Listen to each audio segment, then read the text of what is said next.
Assalamualaikum dan salam sejahtera sayang, bersama saya Fatin Syahira Rosti. Berita dimulakan dengan Kerajaan Sarawak menyasarkan sektor perkayuan menjana pendapatan tahunan sebanyak 8 bilion ringgit menjelang tahun 2030 selaras dengan strategi pembangunan pasca COVID-19 PCDS 2030. Premier Sarawak Dato' Patinggi Tan Sri Dr. Abang Abdul Rahman Zohari Tun Dato' Abang Openg berkata ia penting dalam membangunkan industri tersebut dengan cara yang mampan.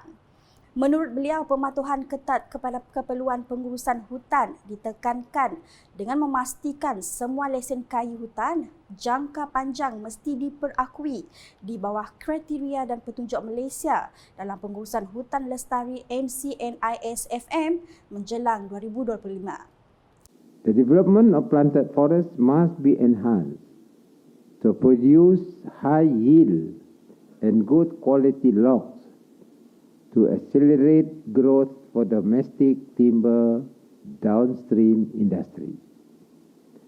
The potential of fast-growing bamboo plants is to be capitalized as new material to support and sustain the industry. Of course. Beliau berucap demikian dalam majlis perasmian Konferen Antarabangsa Kejuruteraan Kayu 2023 di Pusat Konvensyen Borneo Kuching BCCK pada Rabu. Premier Sarawak menambah negeri ini kaya dengan sumber biogezim yang boleh diperbaharui seperti kayu getah, buloh, sagu, batang kelapa sawit dan acacia mengium di mana sumber ini adalah baik untuk pengeluaran produk bernilai tinggi. The Sustainable Forest Management SFM policy implemented by the state government is crucial in ensuring a sustainable supply of raw materials. The policy aims to ensure a balance between economic needs, environmental protection, and socio-economic needs of communities.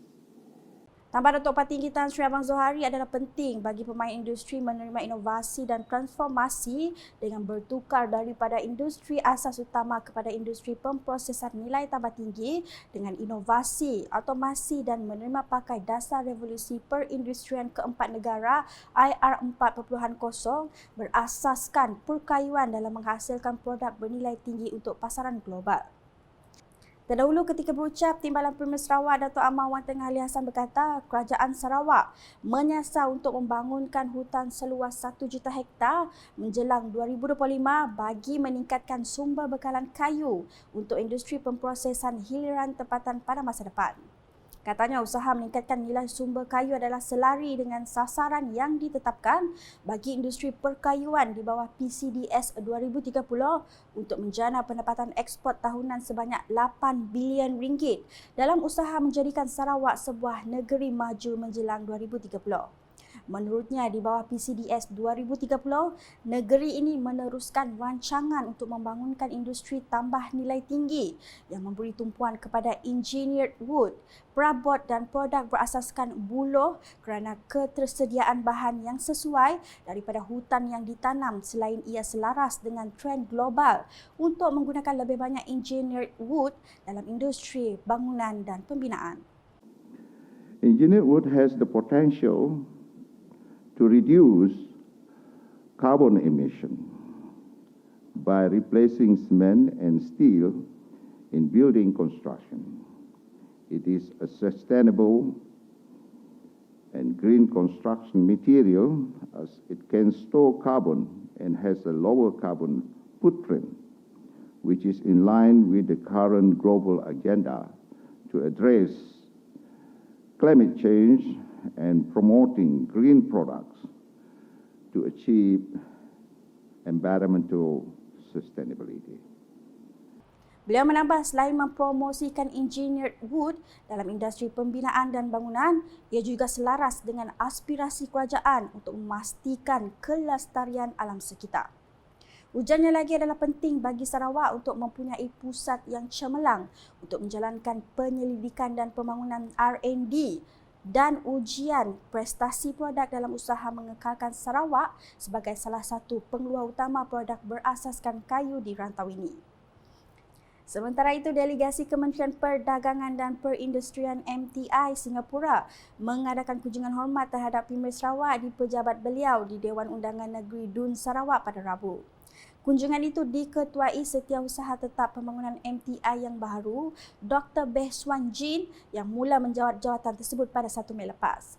Bercakap kepada media selepas kunjungan hormat itu, Dr. Beh menyatakan bahawa kunjungan tersebut harus dilakukan sebagai penghormatan kepada Sarawak yang merupakan rakan kongsi penting kepada Singapura.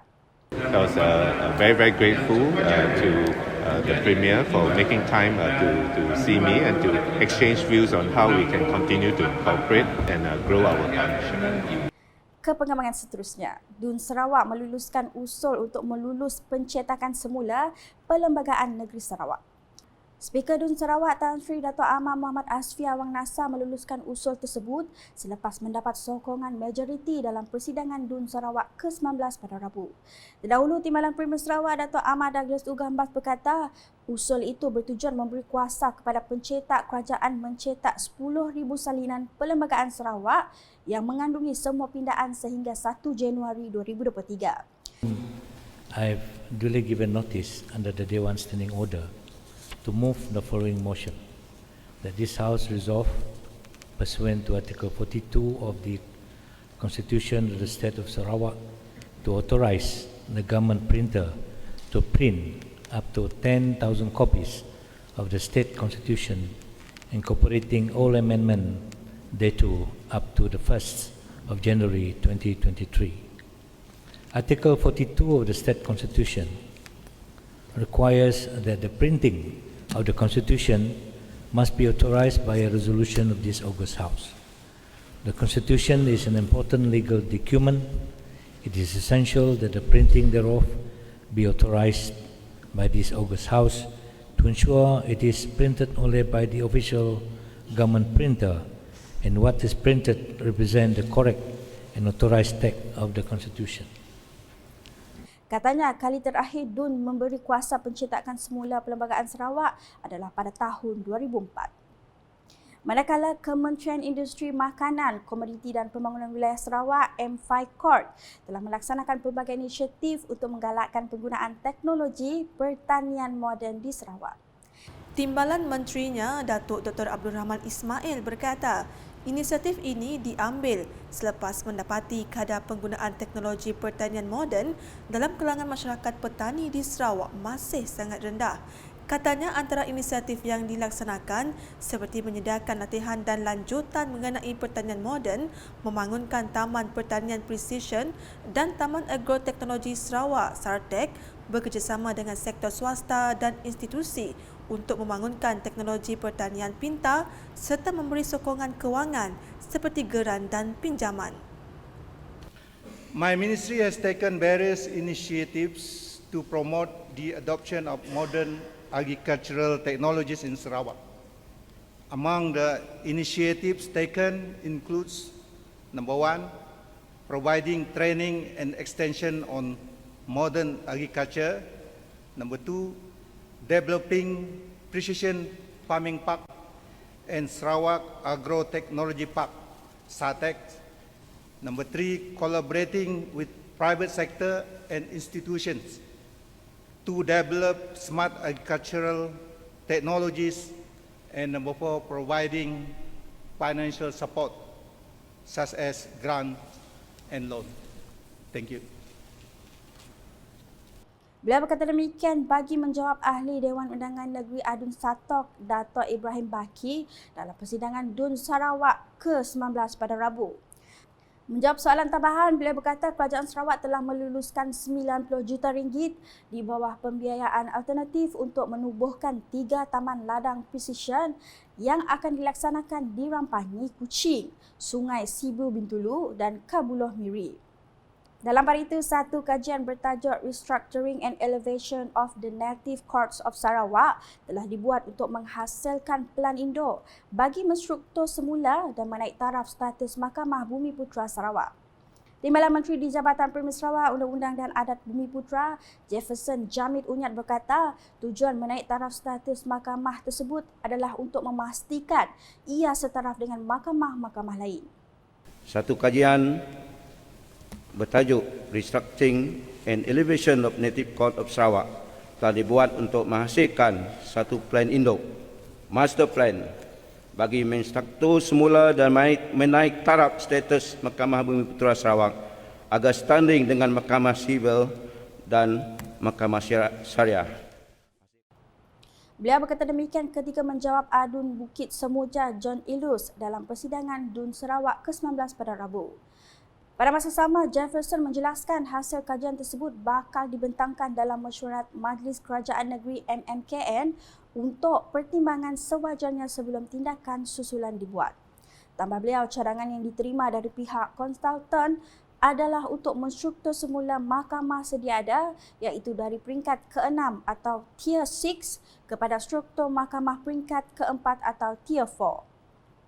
Paparan seterusnya, Kementerian Pendidikan Inovasi dan Pembangunan Bakat Sarawak MEITD ditugaskan untuk mengetuai penggubalan Pelan Induk Pembangunan Bakat Negeri untuk membangunkan bakat dalam reka bentuk semikonduktor dan chip. Timbalan Menterinya Datuk Francis Harden Hollis berkata, penggubalan Pelan Induk Pembangunan Bakat Negeri itu bertujuan menggerakkan graduan muda Sarawak memulakan kerjaya dalam industri tersebut. Menurutnya, program tersebut menyasarkan sebanyak 500 graduan Sarawak yang profesional dalam bidang ini. So under this training program, we aim to produce 500 semiconductors professional by 2027 with guaranteed job placement. This move will create high value employment opportunity for STEM graduate in Sarawak and direct them to the right career path in semiconductor and chip design. So with this strategy, we can materialize the PCDS 2030 and Sarawak aspiration toward greater economic prosperity by preparing Sarawak with innovative next generation integrated secure IC designer, high skill wafer fabrication and a passionate IC test engineer. Beliau berkata demikian dalam sidang media selepas mesyuarat program Talent Development in Semiconductors and Chip Designs di Kuching pada Selasa. Program memfokuskan kepada reka bentuk litar bersepadu IC, fabrikasi wafer dan ujian wafer. Ini merupakan inisiatif kerajaan untuk meningkatkan pertumbuhan produktiviti buruh, kapasiti inovasi dan pekerjaan berkemahiran lebih tinggi di Sarawak. Mengulas lanjut mengenai potensi Sarawak mencuburi bidang ini, beliau berkata ia merupakan peluang terbaik untuk membangunkan ekonomi di negeri ini ekoran permintaan yang tinggi di peringkat global. Tambah beliau lagi, program ini mendapat sokongan penuh daripada Sarawak Research and Development Council SRDC, Yayasan Sarawak dan Perbadanan Ekonomi Digital Sarawak SDEC, di mana ia bakal dilaksanakan di Pusat Kecemangan Teknologi Sarawak Sentex, Sarawak Skills, Universiti Swinburne dan Universiti Teknologi Sarawak UTS. Sekian edisi malam bersama saya Fatin Syahira Rosti. Berita lebih lanjut boleh didapati di semua platform media sosial UKAS termasuk portal ukas.sarawak.gov.my dan UKAS channel di YouTube. Sebelum mengakhiri buletin edisi malam ini, saksikan sorotan Majlis Perasmian Konferen Antarabangsa Kejuruteraan Kayu 2023 yang disempurnakan oleh Premier Sarawak di Pusat Konvensyen Borneo Kuching pada Rabu. #Menyebab Fakta. Salam UKAS.